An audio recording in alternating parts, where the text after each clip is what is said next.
Lord, search my heart.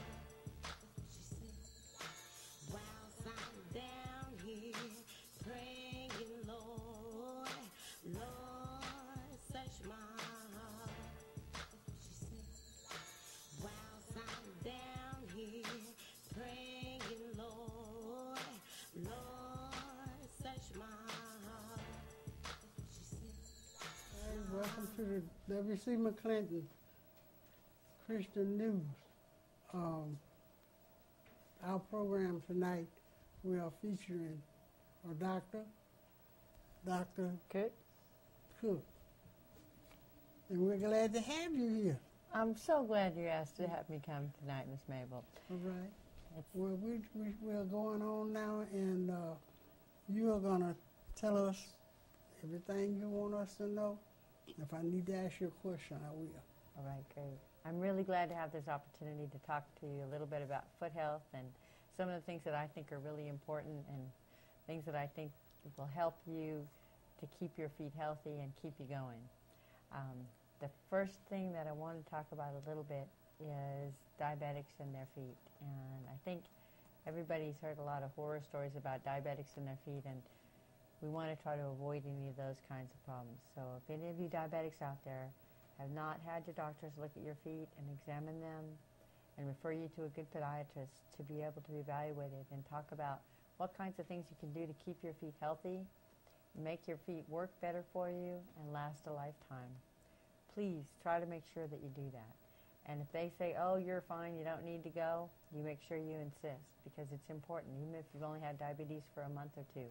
Because all of those things that you wondered about your feet, even before you develop diabetes, will come to become problems for you as you develop diabetes if you're not careful. I think looking at little things like how your shoes fit, things that you can do in terms of different kinds of socks that you can wear. There are many, many things that you can do that aren't scary and don't create any kind of worry or harm to your feet or anything like that. Little things that you might do that you never even think might be a problem, like putting on an acid patch on your foot or trying to cut your toenails in a certain fashion, might create a problem for you. And so having the opportunity to come in and speak with a good podiatrist who can talk to you about things you can do preventatively will really benefit you in the long run and hopefully help to keep your feet for a lifetime. And we talked about maybe talking about pregnant women too? Yeah. Okay. So that's another place I think that it often gets forgotten. You know, often what we'll do is we'll see people that'll come in and they had their baby a year and a half ago and they tell me, oh, my feet are killing me, my arches fell after I had my baby and I had the swelling around my ankles, and nobody ever suggested anything during my pregnancy. And I think we do forget that sometimes. Mm-hmm. We don't have people come in and check on their feet when they're pregnant. And the same hormones that make our ligaments nice and loose so that the baby can come out easy. Yeah. They make our feet flatten out as well. Yeah. So trying to get in and talk to a good podiatrist and wear some good arch supports or maybe even some support stockings during pregnancy, which no one wants to do, but they also don't want those varicose veins afterwards. So those are things that I think can be really, really helpful. Really?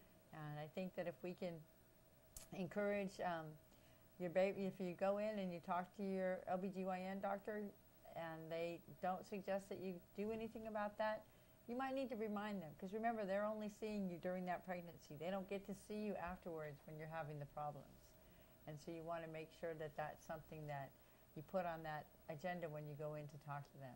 Write yourself a note, because sometimes you know how it is when you get into my office. Mm-hmm. Don't remember everything you were going to tell me. That's for sure. So I think that it's very important to prioritize when you come in and talk to your doctor, not just a podiatrist, but any doctors, and just make sure that you get across the things that are important to you to make sure that that doctor knows about. You know, when I was having my babies, they didn't have all this. I mean, whatever happened, it just happened. Yeah. Even all my babies were born at home with a midwife. Oh, wow. Oh, yeah, all but one. And I wish I'd have been at home then. Because it wasn't very good when you got to the hospital. No, it wasn't. Oh. They tied me down. I never tied my arms down, tied my feet down, then put something across my chest. You're kidding. It just wasn't you know, Oh, wasn't comfortable at no. all. Well, you know, So- it's nice how they've kind of gone back to having midwives and having people have babies at home again now. And that's a good thing. It's a very good That's thing. a good thing. Yeah, Really, I think it is a good thing. another topic. And then we talked about, that's right, and talking about the people having babies, having your kids' feet checked out too. You know, we always think about adults having foot problems. Well, they didn't start when they grew up. They usually start when they're little, and they don't complain. And there's usually, you know, the degree of a problem that a child has to have before they really complain about their feet is pretty significant. You know, Mm-hmm. they might complain if they skin up their knee, but they're not going to complain about something more major a lot of the times. And so paying attention to how your child walks, you know, if they're walking with in-toed, you know, with their feet turned in, or if they're walking with their feet turned out, or their arches are flattening, or their knees are knocking together. Mm-hmm. Those are all things that should be looked at. They're not just normal, and if your pediatrician doctor doesn't want to take notice of those things, then that's another place where, you know, sometimes grandmas are the best too, because they'll go in there and they'll say, look, I saw my daughter grow up with this problem, and she ended up with this problem when she got older. I want this little boy to have his feet checked out now. And there's so many things we can do with exercises and little things that can change in terms of things we do in terms of helping them, you know, learn how to run and walk and strengthen the right muscles up. And, you know, again, you know, if we need to do something with proper shoes or those kinds of things so that they don't end up with problems. I think that prevention is really, you know, the way of the future with medicine, and I think that people don't still think about their feet. I can't believe how many doctors still examine a patient and don't ever take their socks off. Yeah, that's true. Even diabetics. That's true. Yeah. Now I want you to go back to where Okay. you come up to being a doctor, Okay. all the way back. Well, it's kind of a circuitous route a little bit. So when I was very small, I wanted to be an animal doctor for a long time. From the time I was about 3 or 4, I guess. It really started early on. And my dad was a pediatrician. And so I guess the doctoring part of it was there already. But I was an animal lover at that stage. And I really, really wanted to do that. And that was kind of my dream. And I kept that up all the way through college. And then I was working in research, and I developed some allergies to some of the animals, so they had me take a test to see what I would be good at. And it said I would either become an airline mechanic or a podiatrist. All right. Okay. And so and I worked in on cars when I was in high school. I bought a car that didn't work and went and worked in an auto shop so they would help me fix my car, and I did some work for them. And I thought it was real interesting, but I didn't want to do it every day. So I decided I'd check out podiatry, and I really liked it. I liked the fact that it helped to keep people active, and that most of the time what you were doing was really beneficial to somebody's life, and it wasn't a thing where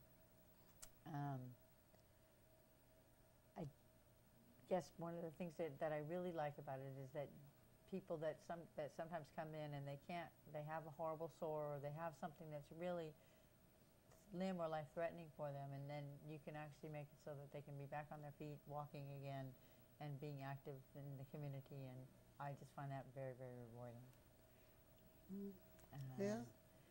So that's what got me there, and I went to high school in Berkeley, and I always kind of wanted to stay around this area when I got done, and I went back and did some training back in Florida and Atlanta, and then my residency down in Southern California, but I came back up here and did a fellowship and stayed up in this area. So I'm glad that I'm here. It's a blessing. Blessing. That's blessings from God, moving you around and you doing what you want to do. You like doing it. I do like doing it. Yeah. I really enjoy it. I That's a enjoy the blessing. people.